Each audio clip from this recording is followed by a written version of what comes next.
So there's this YouTuber named Omar Gosh who explores real haunted and abandoned places. But this time, things got really dark. He and his friend went deep inside an empty forest where they found a house that locals said was cursed. And what happened inside that house was something straight out of a nightmare. So Omar and his friend decided to check out this place. It was completely isolated, no signs of life, just a broken path and dead silence. The moment they entered, they said the air felt different, heavy, cold, and strange. Inside, they started finding old papers scattered everywhere, with random people's names written on them. Some of the names were crossed out, others written in a creepy, twisted way. It looked like someone had been keeping track of people. As they explored deeper, they found a door that was locked from the inside. When they finally pushed it open, what they saw was disturbing. There was a circle drawn on the floor, and inside it, something that looked like animal remains. The walls were covered with symbols and words in some unknown, satanic-looking language. It honestly looked like a ritual room. Omar said even standing there felt wrong, like the air itself was vibrating.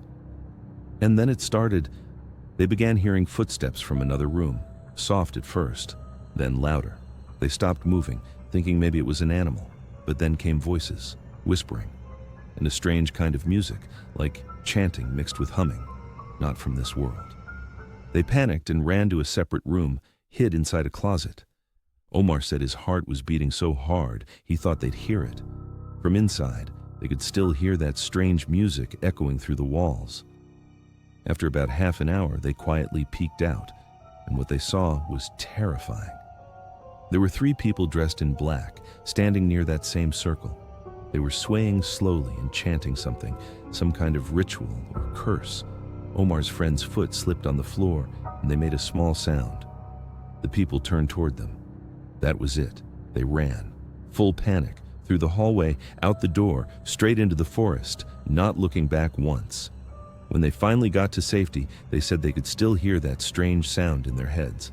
No one knows what those people were doing. Was it some kind of satanic ritual or just a group performing dark magic? Whatever it was, that house was definitely not empty. So what do you think? Was this a real ritual site or just a terrifying coincidence? A guy who usually shares his daily life vlogs filled with travel, fun, and laughter. But this time, his vlog took a turn he'll never forget. He and a few friends were exploring Cherrapunji, India, one of the rainiest, most beautiful places on earth. They had their camera rolling, just like every day. But as night fell, something strange began to happen. The air got colder, the wind stopped, and from a distance, they saw someone standing there. At first, they thought it was just a local person, but the figure wasn't moving, just standing, staring. When they tried to zoom in, the face was completely invisible, and then, right before their eyes, the figure disappeared. Everyone panicked, voices overlapping. What was that? Did you see it too? One friend said, "Let's get out of here." But another whispered, "Wait, I want to see who it was." He walked a few steps ahead, looked around, and froze. There was no one, no footsteps, no sign of life.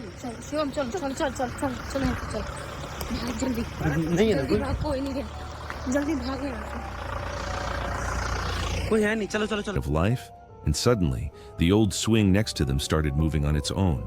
No wind, no reason, just creaking back and forth. Creak, creak, creak. Terrified, they ran back to their car, breathing heavy, hearts racing, and sped back to their hotel. But when they got there, one of Pandey's friends collapsed, shivering, sweating, whispering about the man in the fog. Was it a ghost? A trick of the light? Or something beyond what we can see? What do you think really happened that night in Cherrapunji?